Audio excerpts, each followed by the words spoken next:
ओम अज्ञानतिमिरान्धस्य ज्ञानञ्जनशलाकया चक्षुरुन्मिलितं तस्मै श्रीगुरुवे नमः। श्रीचैतन्यमनोभीष्टं स्थापितं येन भूतले स्वयं रूपकदा मह्यं ददाति स्वपदान्तिकं। वन्देऽहं श्रीगुरु श्रीयुतपदकमलं श्रीगुरून् वैष्णवाचं श्रीरूपं साग्रजातं सगण रघुनाथान्वितं तं सजीवं साद्वैतं सावधूतं परिजनसहितं कृष्णचैतन्यदेवं श्रीराधाकृष्णपादान् सगण ललिता श्रीविशाखान्विताश्च नित्यानंदम नमस्तुभ्यं प्रेमानंद प्रदायते कलौ कल्मष नाशाय जानवे पतये नमः।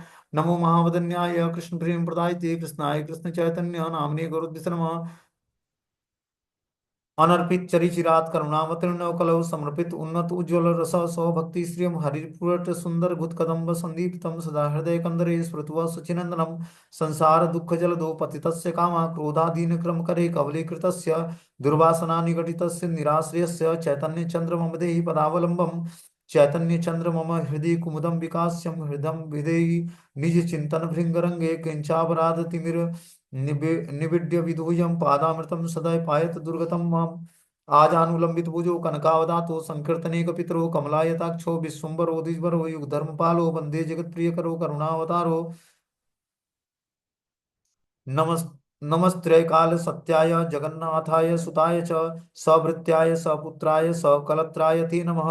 अवतीर्णो सा करुण्यो परिच्छिन्नो सदीश्वरो श्रीकृष्ण चैतन्य नित्यानंद दो भ्रातरो भजे स जयति विशुद्ध विक्रम कनकाभ्यं कमलाय तीक्षणम् वरजानु विलंबित खड्भुज बहुधा भक्ति रसाविनर्तकम् जयति जयति देव कृष्ण चैतन्य चंद्रो जयति जयतु कीर्तितस्य नित्या पवित्रा जयति जयतु वृत्तस्य विश्वेश्वमूर्ति जयति जयतु नित्यस्य रूप सर्वप्रियाणाम पंचतत्वात्मकं कृष्णं भक्तरूपा स्वरूपकं भक्तावतारं भक्ताख्यं नमामि भक्ति शक्तिकम्। हे कृष्ण करुणा सिंधु दीनबंधु जगतपतये गोपेश गोपिका कांत राधा कांत नमस्तुते तप्त कांचन गौरांगे श्री राधे वृंदावनेश्वरी वृषभानुसुते देवी प्रणमामि हरिप्रिये वाञ्छाकल्पतरुवृक्ष कृपा सिन्धुभ्येव च पतितानां पावनेभ्यो वैष्णवेभ्यो नमो नमः। जय श्री कृष्ण चैतन्य प्रभु नित्यानंद श्री अद्वैत गदाधर श्रीवासादि श्री गौर भक्तवृंद हरे कृष्ण कृष्ण कृष्ण हरे हरे हरे राम राम हरे हरे। तो इसमें हमने मंगलाचरण का अर्थ तात्पर्य क्या है इसके बारे में हम लोग चर्चा कर रहे थे। तो पहला मंगलाचरण का पहला श्लोक है आजानुलंबित भुजो कनकावदातो संकीर्तने कपितरो कमलायताक्षो विश्वम्बरो द्विजबरो धर्मपालो वंदे जगत प्रिय करो करुणावतारो। इसमें हमने आजानुलंबित भुजो कनकावदातो संकीर्तने कपितरो कमलायताक्षो विश्वम्बरो तक चर्चाएं कर लिया था। अब आगे जो है द्विज वरो युग धर्म पालो वंदे जगत प्रिय करो करुणावतारो इसके बारे में चर्चाएं करनी है।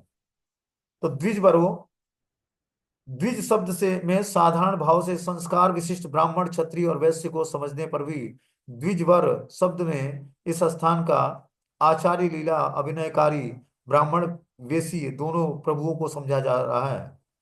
क्षत्रिय और वैश्य का चतुर्थाश्रम न रहने पर एकमात्र ब्राह्मण का ही तुर्याश्रम उचित है क्योंकि ब्राह्मण ही आश्रम विचार से भी द्विजवर नाम से योग्य है। श्री गौर नित्यानंद दोनों ही जगत गुरु आचार्य लीलाकारी और लोगों के निकट भगवत भक्ति शिक्षा प्रदान करने वाले हैं अतः वे ब्राह्मण कुल चूड़ामणि है। तो बता रहा है कि जो द्विजवर होते हैं वो क्या करते हैं संस्कार विशिष्ट में ब्राह्मण क्षत्रिय और वैश्य समझ समझने पर भी द्विजवर शब्द इस स्थान पर आचार्य लीला अभिनयकारी ब्राह्मण वेशी दोनों प्रभुओं को समझा जा रहा है कि जो ब्राह्मण वेश में है वैष्णव के वेश में है वो द्विजवर कहलाते हैं। कौन कौन गौरांग और नित्यानंद प्रभु। वैसे तो द्विज जो है ब्राह्मण क्षत्रिय और वैश्य तीनों को संस्कार के जब संस्कार होता है तो तीनों को द्विज बनाया जाता है ब्राह्मण को भी क्षत्रिय को भी और वैश्य को भी। लेकिन जो आचार्य लीला अभिनयकारी होते हैं जो आचार्यों की लीला अभिनय करते हैं और ब्राह्मण वेश धारण करते हैं वो ये दोनों प्रभु हैं चैतन्य और नित्यानंद प्रभु जिन्होंने आचार्य की भूमिका भी अपनाई और क्या किया अभिनय भी किया ब्राह्मण का। क्षत्रिय और वैश्य का चतुर्थ आश्रम न रहने पर एकमात्र ब्राह्मण का ही तुर्याश्रम उचित है क्षत्रिय और वैश्य व्यक्ति चतुर्थ आश्रम स्वीकार नहीं कर सकता, संन्यास स्वीकार नहीं कर सकता, और इसलिए वो गुरु नहीं बन सकता है। इस कारण से बताया गया कि ब्राह्मण ही आश्रम विचार से द्विजवर नाम से योग्य है। तो द्विज शब्द का उपयोग ही ब्राह्मणों के लिए किया जाता है, उनको द्विज बनाया जाता है, लेकिन द्विज की जो क्वालिटी है वो उनके अंदर, ब्राह्मणों के योग्यता जो ब्राह्मणों के अंदर होती है उतनी योग्यता क्षत्रिय और वैश्य डेवलप नहीं कर पाते। श्री गौर नित्यानंद दोनों ही जगत गुरु, आचार्य, लीलाकारी और लोगों के निकट भगवत भक्ति शिक्षा प्रदान करने वाले हैं, अतएव ब्राह्मण कुल चूड़ामणि हैं।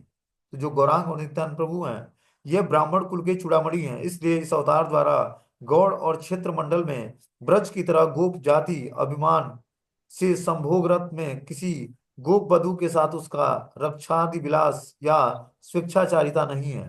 गोप लीला माधुर्य वैचिन्यमयी और द्विज लीला औदार्य विचिन्नमयी, दोनों लीलाओं का वैशिष्टिक ध्वंस करने पर रसाभास और सिद्धांत विरोध आ जाएंगे, जिससे श्री रामानंद और ग्रंथाकार श्री वृंदावन दास ठाकुर के चरणों में अपराधी होकर कल्पनाकारी व्यक्ति नरक में पतित होगा। और एक विचार से द्विजभर शब्द से द्विज राजों अर्थात एक ही काल में एक साथ समुदित दोनों पूर्ण चंद्र हैं। तो यहाँ पर जो है बता रहे हैं कि जो इस अवतार में, मतलब गौरांग और नित्यानंद प्रभु के अवतार में, गौड़ और क्षेत्र मंडल, गौड़ मतलब बंगाल क्षेत्र, और श्री क्षेत्र मतलब पूरी धाम, इसमें भगवान प्रकट होते हैं और क्या करते हैं, भगवत नाम का संकीर्तन करते हैं, भगवत नाम का प्रचार करते हैं। और इसलिए बता रहे हैं कि इसलिए इस अवतार को गौड़ और क्षेत्र मंडल में ब्रज की तरह गोप जाति अभिमान से संभोगरत में किसी गोप वधु के साथ उसका रसादी विलास तथा शिक्षाचारिता नहीं। इस अवतार में भगवान जैसे कृष्ण भगवान लीलाएं करते हैं तो क्या करते हैं, रास लीलाएं करते हैं गोप वधुओं के साथ, या फिर जो है गोप जात के बालकों के साथ, या गोप जात की स्त्रियों के साथ। लेकिन इस लीला में भगवान चैतन्य महाप्रभु की लीला में ऐसा नहीं हुआ। चैतन्य महाप्रभु की लीला में सब संकीर्तन से जोड़ा गया सबको। गोप लीला माधुरी वैचित्रमयी और द्विज लीला औदार्य विचित्रमयी है। जो गोप ग्वालिनियों के साथ भगवान की लीला है वो माधुरी वैचित्रमयी है, उसमें माधुरी रसों का समावेश है। लेकिन जो भगवान चैतन्य महाप्रभु के साथ हुआ, द्विज लीलाएं वो औदार्य लीलाओं से संबंधित है, ये कृपालु लीलाएं हैं। वो भगवान महाप्रभु ने सबको कृपा करके अपने संकीर्तन से जोड़ा, और संकीर्तन में पार्टिसिपेट करने को, नाचने को और गाने को बताया। लेकिन जो भगवान कृष्ण की जो लीलाएं होती हैं उसमें भगवान ने गोप वधुओं के साथ रास आदि विलास स्वेच्छाचारिता प्रदर्शित की, रास विलास किया भगवान ने उसमें। बताया कि श्री राय रामानंद और ग्रंथकार श्री वृंदावन दास ठाकुर के चरणों में अपराधी होकर कल्पनाकारी व्यक्ति नरक में पतित होगा। और एक विचार से द्विज बरोध शब्दों से द्विज राजो अर्थात एक ही काल में एक साथ संबंधित दोनों पूर्ण चंद्र हैं। तो इस कलयुग में भगवान चैतन्य और गौरांग नित्यानंद प्रभु प्रकट होते हैं द्विज राजों के रूप में, और ये दोनों ही एक साथ समुचित दोनों पूर्ण चंद्र, जब दोनों मिलते हैं तो पूर्ण चंद्र खुल जाता है।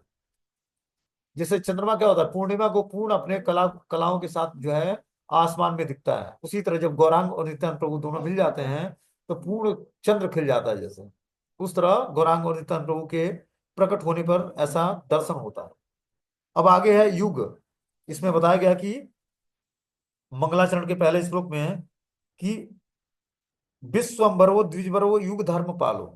तो युग धर्म पालो का युग, युग शब्द का अर्थ क्या है इसको जानेंगे हम लोग। बोलते हैं कि युग 4,32,000 सौर वर्ष में महाप्रभु महायुग होता है। 4,32,000 सौर वर्ष का ये महायुग है, कलयुग। सहस्त्र महायुग में एक कल्प या ब्रह्मा का एक दिन होता है। उसी ब्रह्मा के एक दिन में 71 युग व्यापी चतुर्दश मनवंतर होता है। एक महायुग के 10 भाग का एक भाग कलयुग, 10 भाग का 2 भाग द्वापर युग, 10 भाग का 3 भाग त्रेता युग और 10 भाग का 4 भाग कृत युग सतयुग कहलाता है। इस तरह जो है एक मनवंतर में 71 चतुर्दश मनवंतर होते हैं।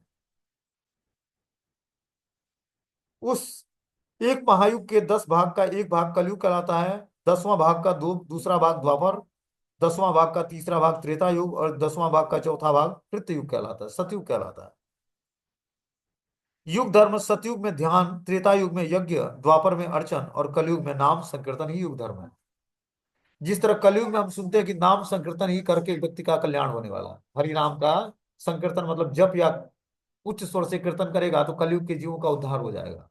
उसी तरह बता रहे हैं कि सतयुग में व्यक्ति ध्यान करता था, भगवान का ध्यान करता था, और उस समय लोगों की उम्र होती थी 1 लाख वर्ष सतयुग में।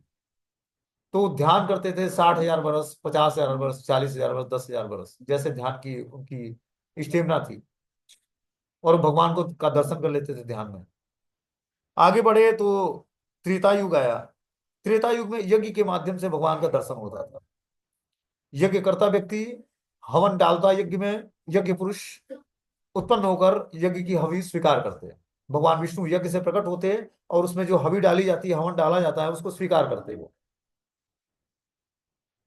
आगे आया द्वापर युग। द्वापर युग में बता रहे हैं कि जो है युग धर्म क्या था, अर्चन करना, भगवान के श्री विग्रहों की सेवा करना। लेकिन कलयुग में क्या है, कलयुग में न तो ध्यान काम करेगा, न यज्ञ काम करेगा, न अर्चन काम करेगा।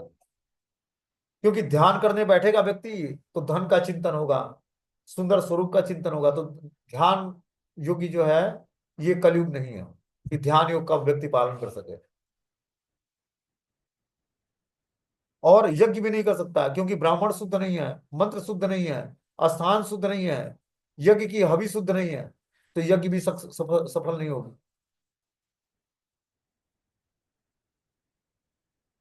तो द्वापर युग में श्री विग्रहों की सेवा होती थी। श्री विग्रहों की सेवा में बहुत सारी चीजें पवित्र चाहिए। जैसे हम देखते हैं कि घी यूज होता है उनके बत्ती जलाने में भगवान की, तो घी भी शुद्ध नहीं मिलता है। तो घी शुद्ध नहीं मिलता है तो व्यक्ति तिल का तेल यूज करता है। तिल के तेल में भी दो तरह के तिल के तेल होते हैं। एक तिल का तेल होता है पूजा करने वाला, एक तिल का तेल होता है खाने वाला। पूजा वाला 150 रुपये लीटर है और खाने वाला 350 रुपये लीटर है।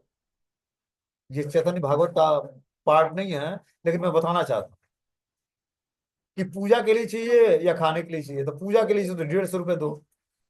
अब पता नहीं वो तिल होता है कि बस उसमें तिल का केमिकल मिला होता है, परफ्यूम। तो इस तरह से जो है कलयुग में जो है संकीर्तन यज्ञ ही कलयुग के जीवन का कलयुग के धर्म वास्तविक धर्म है कलयुग के जीवन का, कि वो संकीर्तन करके ही भगवान को प्रसन्न कर सकते हैं। बोलते हैं कि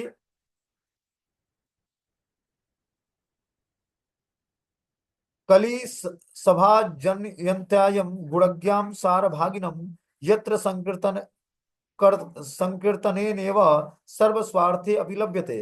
विष्णु पुराण में ध्यायनम कृते यजनम यज्ञे स त्रेतायाम द्वापरे अर्चयायाम यद्याप्नोति तदाप्नोति कलौ तद संकीर्तनम केशवम।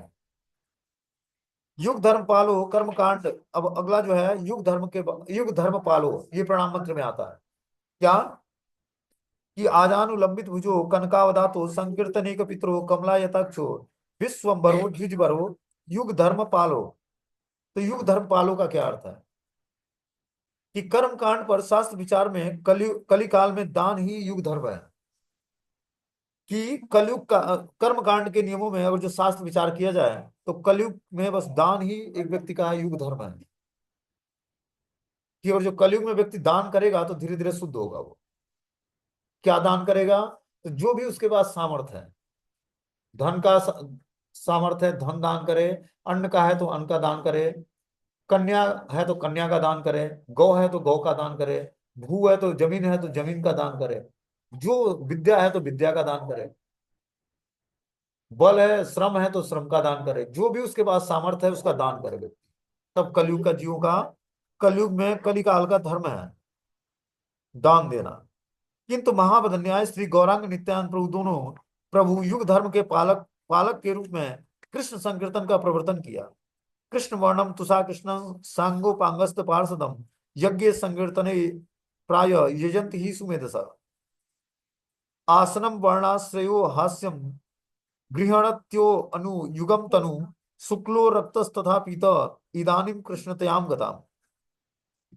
कृष्ण वर्णम तुषा कृष्णम, कि कृष्ण ही जो है तुषा कृष्णम, राधा रानी के अंग क्रांति को स्वीकार करके और चैतन्य महाप्रभु के रूप में सांगोपांगस्त पार्षदम, अपने सांग और उपांग पार्षदों सहित इस कलयुग में प्रकट होते हैं। और क्या बताते हैं, यज्ञ संकीर्तना प्राय यजंती सुमेधसा, कि इस कलयुग का वास्तविक धर्म क्या है, यज्ञ संकीर्तना, कि संकीर्तन के माध्यम से यज्ञ करना। संकीर्तन के माध्यम से यज्ञ क्या होता है, जब हम संकीर्तन करते हैं और प्रसाद का वितरण करते हैं, तो ये होता है कि यज्ञ संकीर्तना, ये संकीर्तन यज्ञ यज्ञ कहलाता है। यज्ञ का मतलब होता है कि हवि उसमें डालना, जलते हुए अग्नि में हवि डाली जाती है, उसको यज्ञ बोला जाता है। तो वास्तविक यज्ञ क्या है कलयुग में, जब हम संकीर्तन करते हैं और उत्तम व्यंजन बनाकर भक्तों के वो जब वितरित करते हैं, उनको प्रसाद खिलाते हैं, तो यही यज्ञ कलयुग का जो है वास्तविक धर्म है। वर्णास्त्रेयो हास्यम गृहणत्यो अनुयुगम तनु शुक्लो रक्तस्तथा पीतम इदानीम कृष्ण तयाम गताम। श्री कृष्ण चैतन्य देव को श्रील रूप गोस्वामी ने इस प्रकार से प्रणाम किया। नमो महामदन्याय कृष्ण प्रेम प्रदाय थे कृष्णाय कृष्ण चैतन्य नामने गौरव दिसे नमः। अर्थात महावदन्यास ही चैतन्य महाप्रभु का गुण और एवं श्री कृष्ण प्रेम प्रदान करने वाली लीलाएं हैं। श्री कविराज गोस्वामी चैतन्य चरितामृत में कहते हैं कि चैतन्य चैतन्य चंद्रेर दया कर विचार विचारा करिले चित्त पावे चमत्कार, कि अगर जो चैतन्य चंद्र की दया पर विचार किया जाए तो विचार में क्या आता है कि हर व्यक्ति पर उन्होंने उसके चित्त को में चमत्कार किया है, कि हर व्यक्ति भगवान के नाम के प्रति आकर्षण हो रहा है उसका। तो भगवान चैतन्य और नित्यानंद प्रभु के द्वारा ही हमारे चित्त में चमत्कार किया जाएगा, तभी जो है ये हरि नाम प्रकट होगा हृदय, और व्यक्ति जो है हरि नाम का जप कर पाएगा। बता रहे हैं श्रील भक्ति विनोद ठाकुर ने उनकी इस दया की कथा भी लिखी है कि निताई चैतन्य बले डाकिर अमान अमार मने। वास्तव में श्री गौर नित्यानंद प्रभु का दान अनुपम असौम्य उद्वर और अभूतपूर्व है। ये दोनों ही युग धर्म के पालक हैं। इसलिए कृष्ण संकीर्तनकारी और अमद्योयन दयामय, जिनकी दया से कोई मद उदय नहीं होता है, ये दोनों इसी स्वरूप को प्रदान करते हैं कि अनुपम असोमो असोमध्व और अभूतपूर्व है। ये दोनों ही युग धर्म के पालक हैं। जो गौरांग और नित्यानंद प्रभु हैं, ये क्या है, युग धर्म के पालक हैं। और इसीलिए कृष्ण संकीर्तनकारी और अमोदय दया में का प्रदर्शन करते हैं। अमोदमय दया मतलब अमोदमय दया क्या होता है, जिसकी दया में कोई मत नहीं होता है। एक होता है कि व्यक्ति दया करता है तो वो बताता है कि मैंने आप पर कृपा की है, या आप मेरे कृपा के भाजन हुए हो, लेकिन ऐसी कृपा महाप्रभु नहीं करते, या गौरांग महाप्रभु या नित्यानंद प्रभु नहीं करते। ये ऐसी कृपा करते हैं जिसमें मद नहीं होता, घमंड नहीं होता कि मैं सबसे कृपालु हूं और मैं सब पर कृपा कर रहा हूं। ऐसी कृपा नहीं करते। कैसी कृपा करते हैं, जिसमें व्यक्ति कृष्ण संकीर्तन से जुड़ जाए, ऐसी कृपा करते हैं। व्यक्ति क्या करता है, मान लो किसी को गरीब को भोजन करा देता है या किसी को कंबल दे देता है इस ठंड में, तो उसके अंदर मद उत्पन्न होता है कि मैंने इतना सेवाएं की। वो जाकर जो है जिस भी सिटी से आएगा और जाकर अपने सिटी में बताएगा, जब पेपर में ऐड निकलवाएगा कि मैंने जाकर इस क्षेत्र में इतना कंबल बांटा या इतना भूखों को भोजन कराया। तो क्या किया उसने, दया दिखाई, लेकिन अपना नाम जो हाईलाइट करना चाहा, पेपर के माध्यम से या यूट्यूब के माध्यम से या जो भी है, जो भी माध्यम बनता है। लेकिन ऐसी कृपा जो है महाप्रभु ने नहीं किया। ऐसी उन्होंने अमोद अम, अमन दो दयामय, ऐसी दया उन्होंने प्रदर्शित नहीं किया जिसमें मद हो, मतलब घमंड हो, अहंकार हो। उन्होंने क्या किया, सबको कृष्ण संकीर्तनकारी विषय से जोड़ा उन्होंने। ये वास्तविक कृपा है।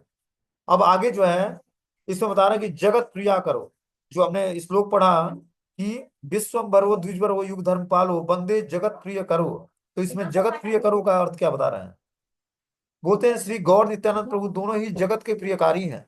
श्रील कृष्णदास कविराज गोस्वामी चैतन्य चरितामृत में लिखते हैं कि सेई दुई जगतेर हैया सदय गौण देशे पूर्व शैले करीला उदय यही चंद्र सूर्य दुई परम सदय जगतेर भाग्य गौड़े करीला उदय।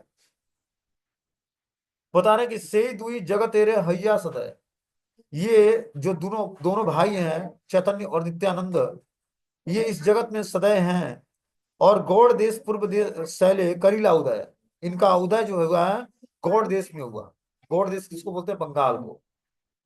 उसमें इनका उदय हुआ। ये चंद्र सूर्य दो ही परम सदय, ये सूर्य और चंद्रमा के समान है। और जगत एरा भाग्य गौड़े करीला उदय, गौड़ देश के सारे जगत वासियों का इन्होंने उदय, भाग्य को उदय किया है। और धीरे धीरे पूरे भारत के लोगों का भाग्य उदय किया गौरांग और नित्यानंद प्रभु ने। बोलते हैं चैतन्य नित्यानंद सहोदरी, वंदे श्री कृष्ण चैतन्य नित्यानंद सहोदितो, गौण गौण गौड़ोदय पुष्पवंतो, चित्रो संदो तदो तमो नुद। बोलते हैं वंदे श्री कृष्ण चैतन्य नित्यानंद सहोदितो। इस सहोदितो का मतलब हो गया कि ये जो श्री कृष्ण चैतन्य और नित्यानंद प्रभु हैं, इन्होंने गौड़ देश में प्रचार करके और सबको क्या किया? भगवान की भक्ति से जोड़ा है। अब अगला जो है करुणा अवतारो, इसका अर्थ हम लोग जानेंगे। जैसे हमने श्लोक बताया इसमें कि विश्व आजानुलंबित भुजो कनकावदातो संकीर्तने पितरो कमलायताक्षो विश्वम्बरो द्विजवरो युग धर्म पालो वंदे जगत प्रिय करो करुणावतारो। तो करुणावतारो का क्या अर्थ होता है? बोलते हैं श्रीमद महाप्रभु को करुणा अवतार के संबंध में श्रील रूप गोस्वामी स्वचरित विदग्ध माधव नामक नाटक के प्रारंभ में अनर्पित चरी चिरात करुणावतीर्णो कलो श्लोक लिखा है। श्रील कृष्णदास कविराज गोस्वामी ने चैतन्य चरितामृत में लिखा है कि एमन निर्घृण्य मोरे के बा कृपा करे, यही नित्यानंद बिनो जगत भीतरे, प्रेम मत्य नित्यानंद कृपा अवतार, उत्तम अधम कुछ ना करे विचार, नित्यानंद प्रभु दया मोहरे तारे दिखाइल, श्री राधा मदन मोहने प्रभु करीला दिल। बता रहे हैं इसमें कि एमन निघृण्य मोरे केवा कृपा करे, ऐसा जो मैं घृणित पुरुष हूं, मेरे ऊपर कैसे कृपा हो गई? यही नित्यानंद बिना जगत भीतर है, कि नित्यानंद प्रभु ने इस जगत के भीतर हम जैसे घृणित व्यक्ति पर कृपा की है। ये कौन बोलता है? कृष्णदास कविराज गोस्वामी चैतन्य चेतावनी में बोलते हैं कि नित्यानंद प्रभु ने अपनी कृपा हम जैसे घृणित व्यक्ति पर कृपा की। और क्या किया? प्रेम मत नित्यानंद कृपा अवतार है। जो नित्यानंद प्रभु प्रेम में मत रहते हैं वो कृपा के अवतार हैं। उत्तम अधम कुछ ना करे विचारा, वो कृपा करते हैं तो उत्तम और अधम व्यक्ति का विचार नहीं करते कि ये उत्तम व्यक्ति है कि अधम व्यक्ति है, सब पर कृपा करते हैं। नित्यानंद प्रभु दया मोरे तारे दिखाई ला, नित्यानंद प्रभु ने मुझ पर कृपा दिखाई है। श्री राधा मदन मोहन प्रभु करी दिला, कि उन्होंने उनकी कृपा से ही हमें राधा मदन मोहन की कृपा प्राप्त हुई, जिसके कारण मैं चैतन्य चैतामृत का उद्घाटन कर पाया, लिख पाया। तो इन नित्यानंद प्रभु की कृपा से संभव हुआ है कि राधा मदन मोहन जी की कृपा मिली और कृष्णदास कविराज गोस्वामी जो है चैतन्य चैतामृत को लिख पाते हैं। अब आगे जो है मंगलाचरण का दूसरा श्लोक है, लीला पर परिकर आदि युक्त अनादि श्री जगन्नाथ मिश्र नंदन श्री गौर सुंदर की वंदना। ये मंगलाचरण का दूसरा श्लोक है। बोलते हैं नमस्त्रिकाल सत्याय जगन्नाथाय सुताय च सभृत्याय सपुत्राय सकलत्राय ते नमः। एक मिनट।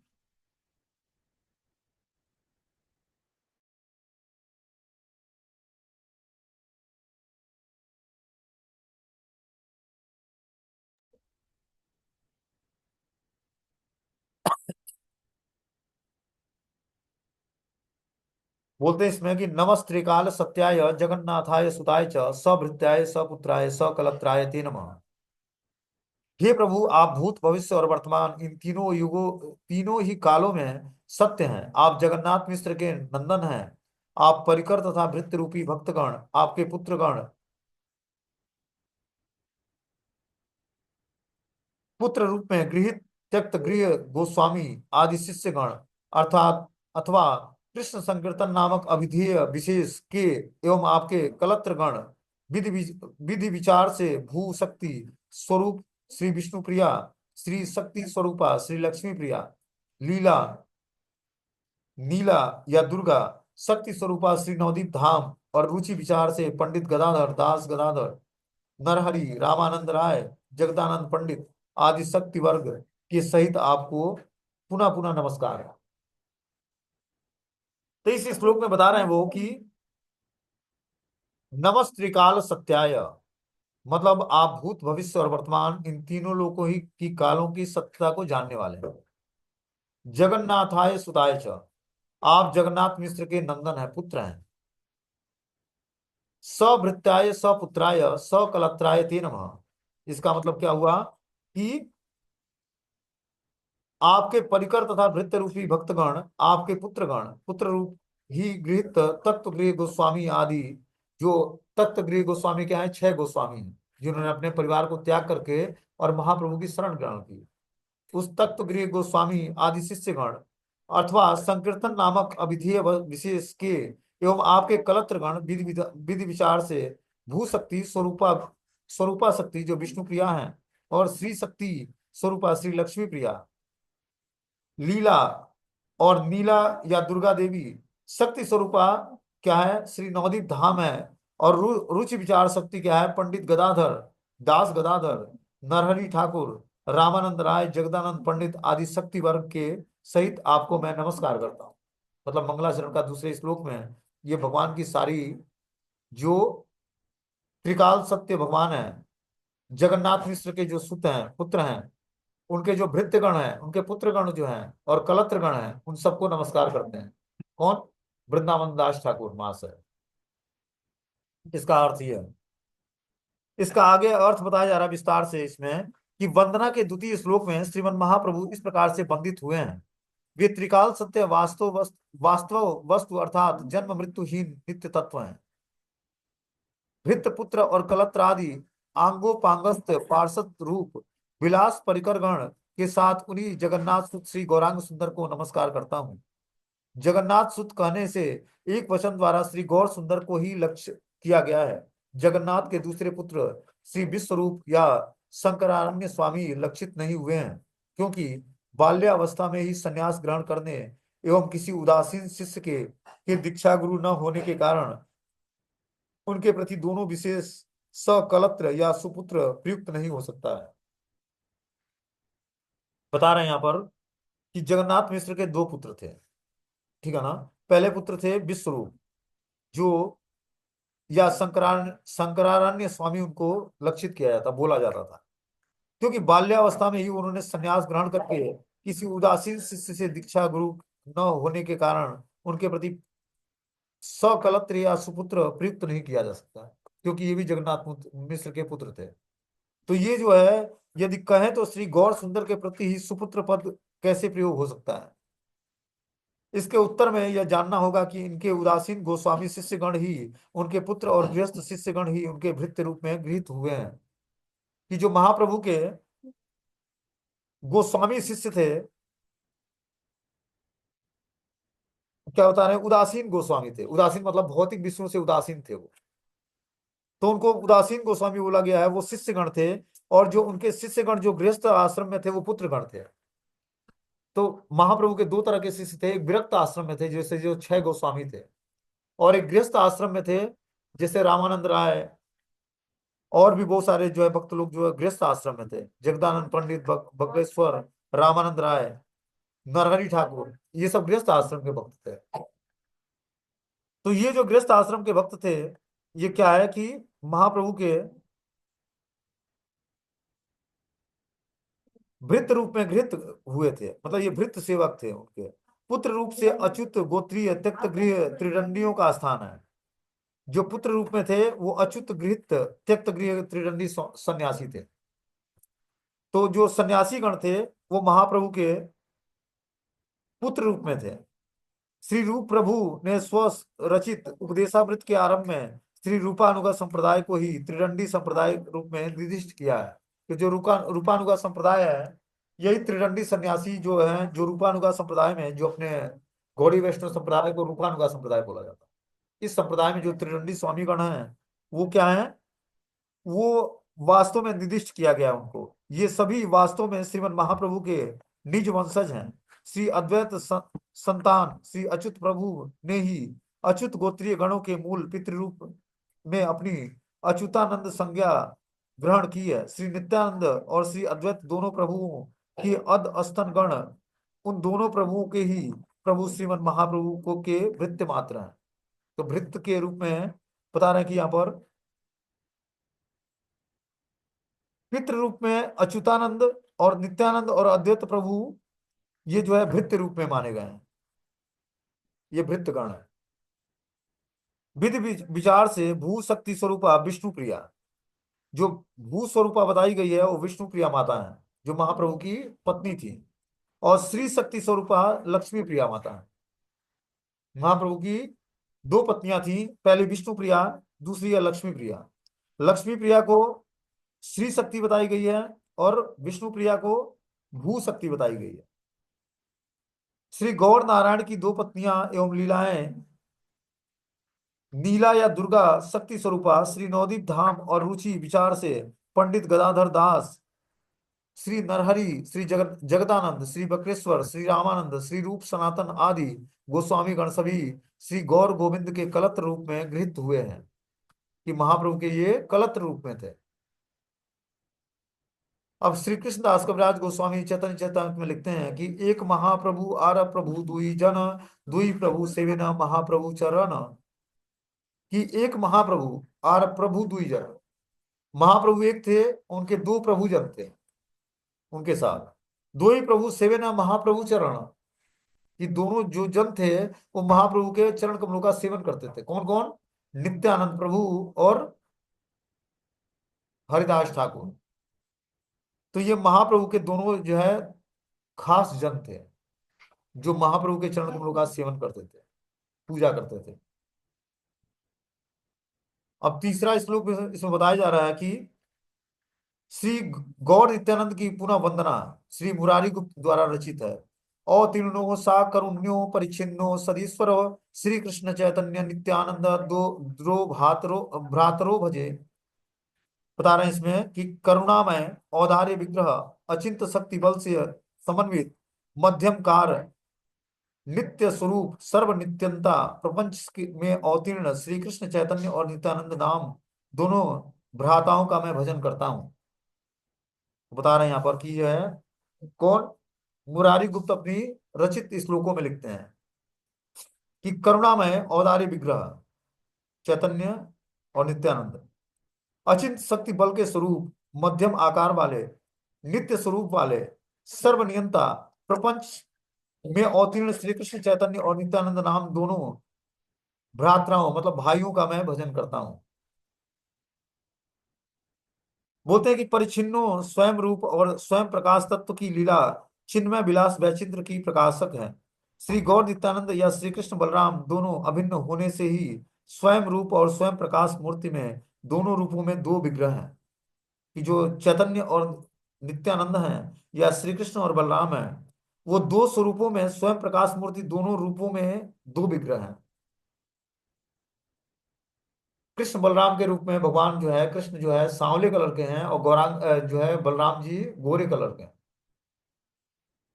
और यहाँ पर जो है गौरांग और नित्यानंद प्रभु का स्वरूप बताया गया, तो गौरांग महाप्रभु गोल्डन स्वरूप में है और नित्यानंद प्रभु भी हल्के गोल्डन स्वरूप में ही है, लेकिन हल्का इनका नील वर्ण है।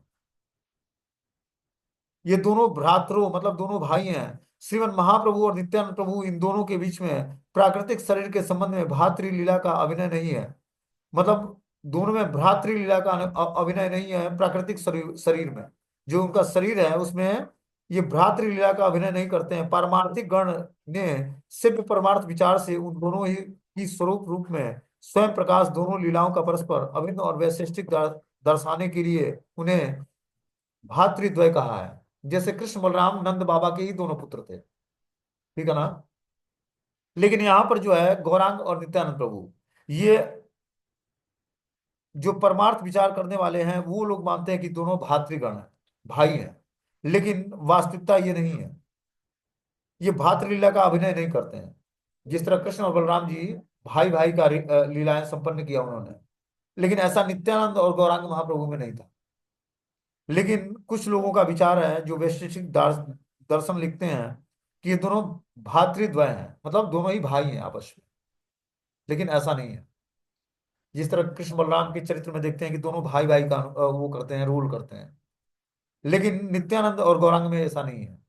लेकिन कुछ लोगों का ऐसा मानना है, जो पारमार्थिक गण है, वो परमार्थ विचार करके इन दोनों को ही भाई के स्वरूप में मानते हैं, कि दोनों आपस में भाई भाई। ठीक है। अब आगे जो है चौथा श्लोक है मंगलाचरण का, उसको हम लोग कल पढ़ेंगे। हरे कृष्णा।